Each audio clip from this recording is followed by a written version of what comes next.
Nous allons passer à un chapitre personnel, ressources humaines, dont Émilie va être principalement rapporteuse. Donc c'est la question numéro 10 qui inaugure ce chapitre avec la présentation du nouvel organigramme.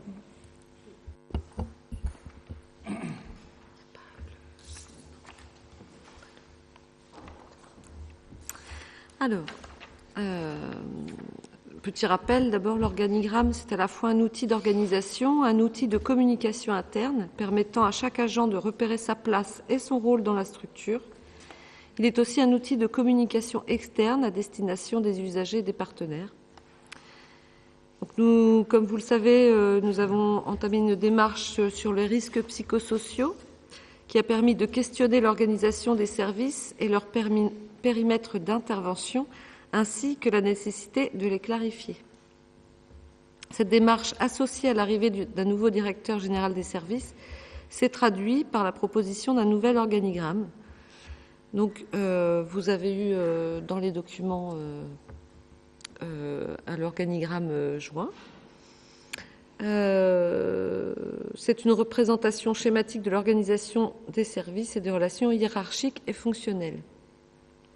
Alors, je précise qu'il y avait déjà un organigramme, mais qui n'avait jamais été validé spécifiquement en Conseil. Là, il nous a semblé important de suivre une démarche et d'aller au bout de cette démarche en passant cet organigramme devant le Conseil.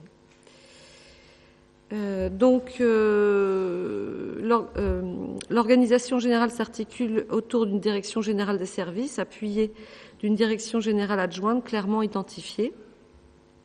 Ensuite, la direction générale se décline ensuite sur 4 directions générales adjointes. La direction générale adjointe pôle modernisation et ressources humaines, qui regroupe les services ressources humaines, systèmes informatiques et veille juridique. La direction générale adjointe pôle finances et développement, chargée des finances et de l'exécution budgétaire, de la commande publique, des assurances et de la gestion de projets en lien avec le bureau d'études mutualisées et les partenaires financiers. La direction générale adjointe services au territoire et aménagement de l'espace, organisée autour d'une personne chargée de l'urbanisme et des affaires immobilières, d'un chargé de conduite d'opération sur des questions d'infrastructure et logistique, qui supervise également les questions de sécurité et d'accessibilité. Les services régis, espaces verts, bâtiments, les espaces publics et cadres de vie et les services supports sont tous regroupés au sein d'un centre technique municipal. La direction générale adjointe services à la population, avec les services accueil et citoyenneté, entretien et logistique des locaux et la désignation d'une personne chargée de la vie associative.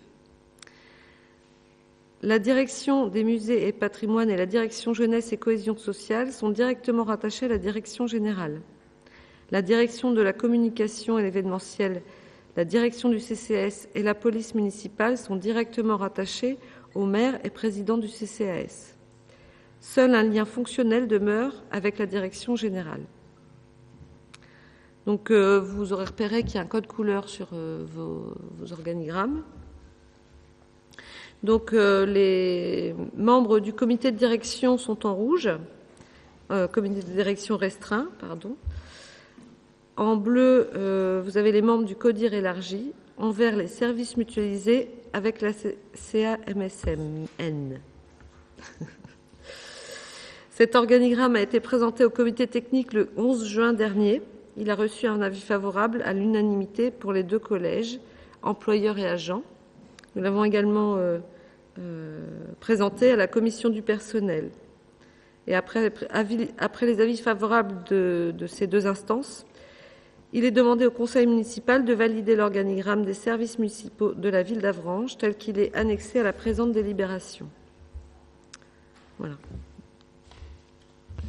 Merci Émilie. Voilà, je pense que c'est une démarche en effet qui a été conduite au long cours, si je puis dire, depuis plus d'1 an, quasiment maintenant.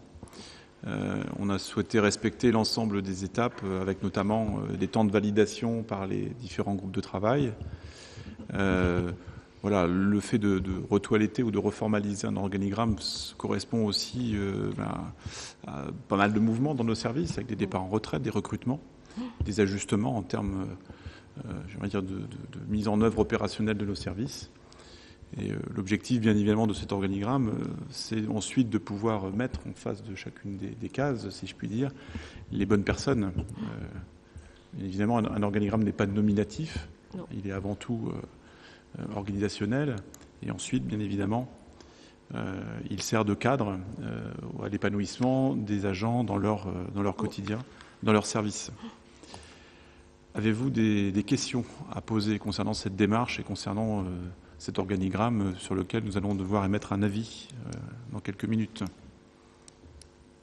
Je précise juste aussi qu'un organigramme, c'est évidemment un outil qui doit vivre. Et donc, en fonction des différents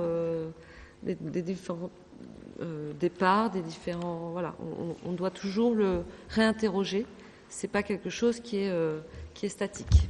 C'est comme le tableau des effectifs, finalement. Voilà. On peut imaginer qu'en même temps qu'un tableau des effectifs évolue, avec des départs, avec des compétences nouvelles qui arrivent, on peut imaginer que l'organigramme évolue au fil du temps. C'est ça. Y a-t-il des questions ou des remarques? Oui, je ne vois pas de main se lever, donc je vous propose de voter